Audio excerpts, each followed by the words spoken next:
Hello dear students, how are you.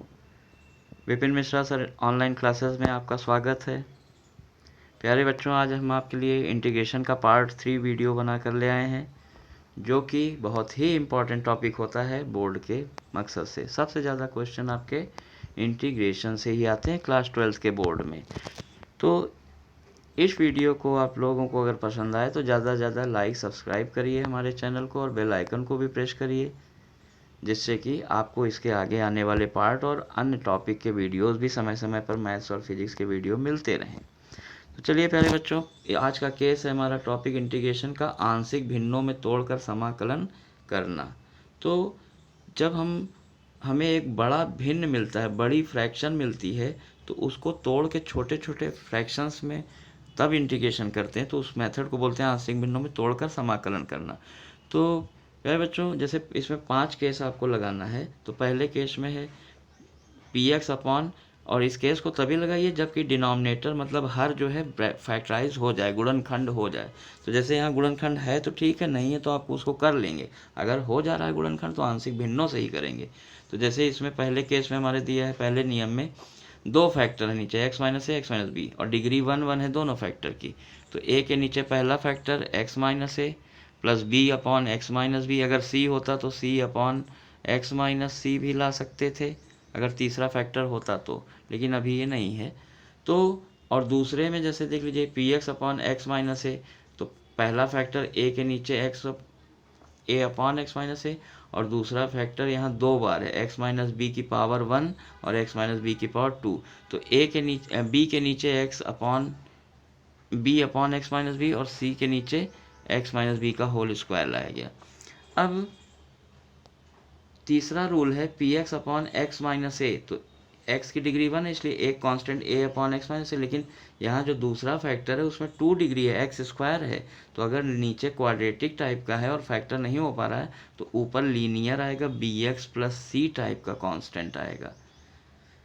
चौथा rule है कि इसमें देख लीजिए दोनों क्वाड्रेटिक है, x square plus a square भी क्वाड्रेटिक है, तो वहाँ ऊपर का कांस्टेंट लीनियर टाइप में a x plus b upon x square plus a square. इसमें दूसरा फैक्टर भी x square plus b square quadratic है, इसलिए उसमें भी c x plus d upon linear type का। तो अगर नीचे लीनियर फैक्टर है 1 डिग्री तो ऊपर कांस्टेंट आएगा, और अगर नीचे 2 डिग्री का फैक्टर है क्वाड्रेटिक है तो ऊपर लीनियर टाइप के a x plus b c x plus d. और पांचवा रूल है कि p x upon q x. ये चारों रूल तभी आप लगाएंगे जबकि पांचवा रूल ना फेल हो जाए। तो पांचवें रूल में ये है कि अगर P x upon q x type में कोई परिमेय व्यंजक है, रेशनल फ्रैक्शन है, उसमें पी एक्स की डिग्री क्यू एक्स से छोटी है, तब तो आप इन चारों में से कोई रूल लगाएंगे। लेकिन अगर पी एक्स की डिग्री क्यू एक्स से बड़ी या बराबर है तो पहले उसको डिवाइड करिए। डिवाइड करने के बाद यहाँ पे भागफल कोशेंट, यहाँ शेषफल रिमाइंडर अपॉन डिवाइज़र करके फिर इसमें चारों में से जो रूल लगाना हो लगा दीजिए। लेकिन अगर न्यूमरेटर की डिग्री छोटी है, डिनोमिनेटर की बड़ी है, तब आप चारों में से जो रूल लगता है उसको लगा दीजिए, तब पांचवें रूल की ज़रूरत नहीं पड़ेगी। तो चलिए प्यारे बच्चों, अब हम लोग स्टार्ट करते हैं। पहला क्वेश्चन अपना है आंशिक भिन्नों में तोड़कर इसको समाकलन करना है। तो इसमें क्वेश्चन दिया है integral 1/x² minus 2x minus 3 dx। Integral dx हमने चेक किया, तुरंत क्वेश्चन को चेक किया कि क्या ये फैक्टर हो जाएगा। तो 3 1 जा 3 और 3 माइनस 1 2 होता है, माइनस में स्प्लिट करना है, तो मिडिल टर्म टूट रहा है, तो ब्रेक करेंगे मिडिल टर्म, तो आएगा इन ब्रैकेट में x माइनस 3 और x प्लस 1 में ये ब्रेक हो गया। ब्रेक होने के बाद अब इंटीग्रल छोड़ दीजिए। पहला काम है इस बड़ी वाली फ्रैक्शन को ब्रेक करना। तो चारों में से पहला रूल लग रहा है जिसमें दोनों लीनियर रहते हैं। तो a के नीचे पहला factor a upon x minus 3 plus b के नीचे दूसरा फैक्टर x प्लस 1। फिर एलसीएम लेंगे x माइनस 3 एक्स प्लस 1, तो एक x प्लस 1 का इंटू a में हुआ और x माइनस 3 का इंटू b में हुआ। फिर दोनों तरफ से डिनोमिनेटर हमेशा कैंसिल आउट हो जाएगा। LHS में 1, न्यूमरेटर में 1 बचा, और RHS साइड में ब्रैकेट ओपन करने से ax plus a plus b x minus 3b। फिर यहाँ आपको कलेक्शन करना है, एक्स स्क्वायर वाले टर्म एक साथ, एक्स वाले टर्म एक साथ, और बिना एक्स वाले कॉन्स्टेंट टर्म एक साथ। तो यहाँ पे एक्स स्क्वायर तो है नहीं, एक्स वाला पावर है यहाँ टर्म है ए एक्स और बी एक्स, इनमें से एक्स कॉमन लिए तो ए प्लस बी एक्स हो गया, और बिना एक्स वाले टर्म है ए और 3b तो ए माइनस 3b कॉन्स्टेंट टर्म है। अब जब यहाँ कंपेयरिंग द कोफिशिएंट दोनों पक्षों में गुणांकों से की तुलना करेंगे, देखिए तो यहाँ x के आगे है ए प्लस बी और यहाँ x के आगे नहीं है तो 0 मान लीजिए, इसलिए a प्लस बी किसके बराबर हो गया, 0 के। और constant term a minus 3b है, यहाँ कांस्टेंट टर्म 1 है तो a माइनस 3b 1 हो गया। पहले इक्वेशन से a को हमने माइनस भी रख दिया सेकेंड इक्वेशन में, तो minus b minus 3b minus 4b b equals to 1/4 हो गया। अब हमने जैसे हमको a और b कांस्टेंट मिल गया तो उसको यहाँ पे रखिए, ये a की जगह 1/4 और b की जगह -1/4 रख के दोनों में इंटीग्रल dx लगा दिया। 1/x माइनस 3, 1/x का इंटीग्रेशन आप जानते हैं log x होता है, तो 1/x माइनस 3 का इंटीग्रेशन log x माइनस 3 और 1/x प्लस 1 का इंटीग्रेशन log x प्लस 1। फिर 1/4 कॉमन लेंगे तो log m minus log n हो जाता है log m/n, तो ये हो गया 1/4 log x minus 3 upon x plus 1 plus c। तो इस तरह से ये पहला केस से हो गया। अब दूसरे केस पर चलते हैं। दूसरा क्वेश्चन है इंटीग्रल, एग्जाम्पल 2 है इंटीग्रल 3x प्लस 2 और डिनोमिनेटर में x square minus 3 x square plus 4। तो हमने यहाँ भी देखा कि ये तो डिनोमिनेटर फैक्टर में है, अगर डिनोमिनेटर फैक्टर में है या फैक्टराइज हो जा रहा है तब आपको आंशिक भिन्नों में तोड़कर ही समाकलन करना पड़ेगा, integration by partial fraction method अपनाना पड़ेगा। तो इस बड़ी वाली फ्रैक्शन को दो छोटी छोटी फ्रैक्शन में ब्रेक करना है, जितने फैक्टर होंगे उतने फ्रैक्शन बनेगी। तो यहाँ 2 फैक्टर हैं, पहला फैक्टर जो था वो लीनियर है, इसलिए ये a के नीचे a/x माइनस 3 कॉन्स्टेंट आया है, लेकिन दूसरा वाला फैक्टर तो क्वाड्रेटिक है x स्क्वायर प्लस 4, तो ऊपर लीनियर टाइप का आया है bx plus c upon x square plus 4।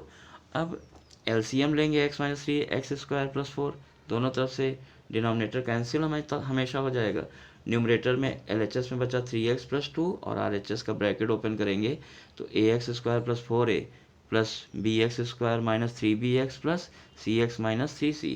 फिर आप ब्रैकेट खोलने के बाद एक्स स्क्वायर वाला टर्म एक साथ b a plus b x square common, x की डिग्री 1 वाला minus 3b plus c minus 3b plus c x common, फिर बिना x वाला 4a माइनस 3c, ऐसे करके कलेक्शन कर लेते हैं लाइक टर्म को।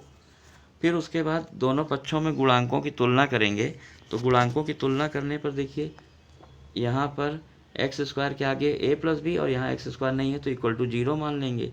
फिर x के आगे है माइनस 3b प्लस सी और यहाँ x के आगे है 3, वो हमने लिख दिया सेकेंड इक्वेशन। फिर 4a माइनस 3c कॉन्स्टेंट है, इधर 2 है, 4a माइनस 3c 2 हो गया कांस्टेंट।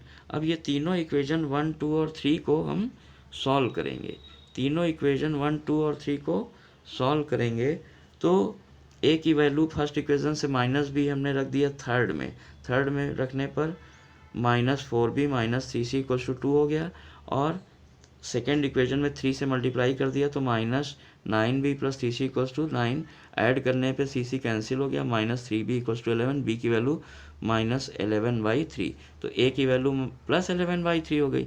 अब a की वैल्यू हमने इक्वेशन 3 में रख दिया, इक्वेशन 3 में हमने जब a की वैल्यू रखा तो c की वैल्यू आ गई 18/13, c की वैल्यू आ गई 18/13। इसके बाद